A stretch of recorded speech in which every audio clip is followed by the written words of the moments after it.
আমাদের সুডো আফা শেখ রেহানা যুক্তরাজ্যের লন্ডনে থাকেন। আমরা সবাই জানি কত কষ্টই না করছেন সেখানে। সাবেক পতিত প্রধানমন্ত্রী হাসিনার ছোট বোন, এমন দুর্দণ্ড প্রতাপশালী প্রধানমন্ত্রীর বোন হয়েও কি কষ্টের জীবন তার লন্ডনে। হাসিনা নিজেই বলেছিলেন যে আমার বোন রেহানার একটি গাড়িও নেই, পাবলিক ট্রান্সপোর্টে চলাফেরা করে, বাসে করে ঘুরে বেড়াচ্ছে লন্ডনে। কি কষ্টের কথা! কত কষ্টই না করছেন শেখ পরিবারের সন্তান সুডু আফা। এত কষ্ট তার, অর্থাভাবে কষ্টে আছেন। তো সেই শেখ রেহানা সম্পর্কে এই নিউজটি গতকালকের মানব জমিনের রিপোর্ট। হেডলাইন ছিল গাজীপুরের শেখ রেহানা পরিবারের বিপুল সম্পদ অনুসন্ধানে দুদক। মানব জমিনের হেডলাইন ছিল। বিবিসি বাংলা ও মানব জমিনকে কোট করে নিউজটি প্রেজেন্ট করেছে। তো সেখানে এটি অতি সাম্প্রতিক ঘটনা। দুদকের অনুসন্ধান শুরু হয়েছে শেখ রেহানার সম্পদের খোঁজে, এবং বিশেষভাবে গাজীপুরে। তো সেখানে এই পর্যন্ত যা জানা গিয়েছে তাতে 4টি রিসোর্টসের খবর পাওয়া গেছে, এবং কয়েকটি বাগান বাড়ির খবরও পাওয়া গিয়েছে, এবং এই সবগুলো গাজীপুরের বিভিন্ন জায়গায়। আর শোনা গেছে যে অবসর কাটানোর জন্য এগুলো তৈরি করা হয়েছে।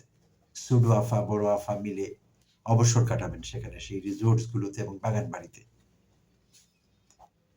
তো সরকার পতনের পর নিউজে এসেছিল অল্প করে, এই কোনো রিসোর্টসগুলোতে হামলাও হয়েছিল, সংক্ষুব্ধ জনতা হামলা করেছিল। কারণ আগেই এলাকায় চাউর হয়ে গিয়েছিল যে এই রিসোর্টসগুলো এবং বাগান বাড়িগুলো শেখ রেহানার, তাই সেগুলো হামলার শিকার হয়েছিল।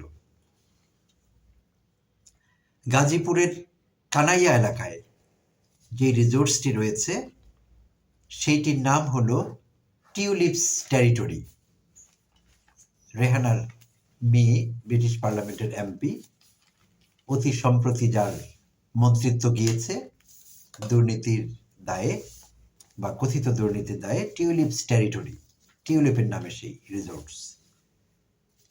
বাঙাল গাছ এলাকায় 25 বিঘা জমির উপর বাগান বিলাস আরেকটি রিসোর্ট। 23 বিঘা জমির উপর ফাওকালে বাগান বাড়ি। 15 থেকে 16 বিঘা জমির উপর কালিয়াকৈরের মৌচাকে বাগান বাড়ি।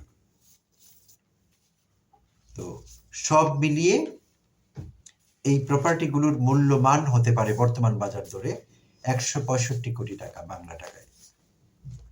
আর এগুলোর মালিকানা সরাসরি টিউলিপ বা শেখ রেহানার নামে নেই, এবং থাকবারও কোনো কারণ নেই। এটি খুবই সিম্পল একটি হিসেব। মালিকানা রয়েছে রেহানার স্বামী শফিক আহমেদ সিদ্দিকের নামে, শফিক আহমেদের ভাই মানে রেহানার দেবর তারিক আহমেদ সিদ্দিকের নামে, এবং অন্যান্য নিকটাত্মীয়ের নামে। তো অন্যের নামে হলেও এরা তো একই ব্যক্তি, এটি বুঝতে তো আর কারো বেশি কষ্ট হয় না, কান টানলে মাথা আসে, ইজিলি বোঝা যাচ্ছে বিষয়টি কি আসলে। তো এখানে মাত্র 165 কোটি টাকার একটি ব্যাপার। শেখ রেহানার মতো একজন হাই প্রোফাইল মানুষ, 165 টাকার সম্পদ তার থাকতেই পারে, কি বলেন আপনারা?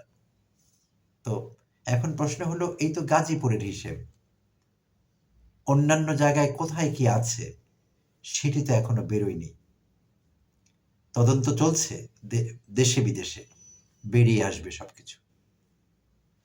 আর তাই আমরা মনে করতে পারি এইটি হলো tip of the iceberg. Sheikh পরিবারের দুর্নীতির, স্পেসিফিকলি শেখ রেহানার বিষয়ে যেহেতু কথা বলছি, শেখ রেহানার দুর্নীতি করে কামানো টাকা কোথায় পাচার করা হয়েছে, কত কামানো হয়েছিল, এই সব কিছু একটা সময় আলোতে বেরিয়ে আসবেই। তো আমরা অপেক্ষায় থাকলাম, আগামী দিনে আরো অনেক চাঞ্চল্যকর তথ্য পাবো, সেগুলো জানতে পারবো, এবং আমাদের অনেক বিনোদনও হবে মনে করছি। ধন্যবাদ সবাইকে, ভালো থাকবেন।